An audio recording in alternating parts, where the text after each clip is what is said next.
After this, Absalom, the son of David, had a lovely sister whose name was Tamar, and Amnon, the son of David, loved her. Amnon was so distressed over his sister Tamar that he became sick, for she was a virgin, and it was improper for Amnon to do anything to her. But Amnon had a friend whose name was Jonadab, the son of Shimei, David's brother. Now Jonadab was a very crafty man. And he said to him, "Why are you, the king's son, becoming thinner day after day? Will you not tell me?" Amnon said to him, "I love Tamar, my brother Absalom's sister." So Jonadab said to him, "Lie down on your bed and pretend to be ill. And when your father comes to see you, say to him, 'Please let Tamar come and give me food and prepare the food in my sight that I may see it and eat it from her hand.'"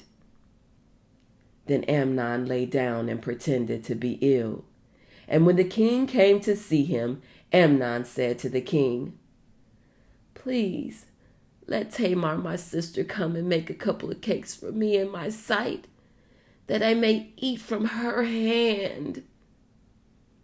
And David sent home to Tamar, saying, "Now go to your brother Amnon's house and prepare food for him."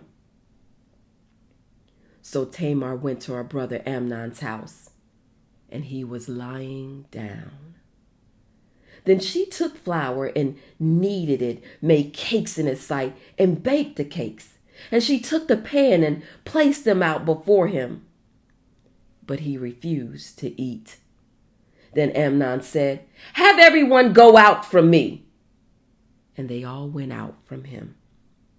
Then Amnon said to Tamar, "Bring the food into the bedroom that I may eat from your hand." And Tamar took the cakes which she had made and brought them to Amnon her brother in the bedroom. Now when she had brought them to him to eat, he took hold of her and said to her, "Come, lie with me, my sister." But she answered him, "No, my brother, do not force me, for no such thing should be done in Israel. Do not do this disgraceful thing. And where could I take my shame? And as for you, you would be like one of the fools in Israel. Now therefore please speak to the king, for he will not withhold me from you." However, he would not heed her voice, and being stronger than she, he forced her and lay with her. Then Amnon hated her exceedingly, so that the hatred with which he hated her was greater than the love with which he had loved her. And Amnon said to her, "Arise, be gone." So she said to him, "No, indeed, this evil of sending me away is worse than the other that you did to me." But he would not listen to her. Then he called his servant who attended him and said, "Here, put this woman out away from me, and bolt the door behind her." Now, she had on a robe of many colors, for the king's virgin daughters wore such apparel. And his servant put her out and bolted the door behind her.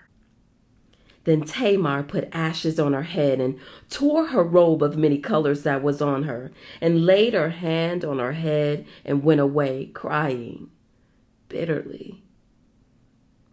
And Absalom, her brother, said to her, "Has Amnon, your brother, been with you? But now hold your peace, my sister.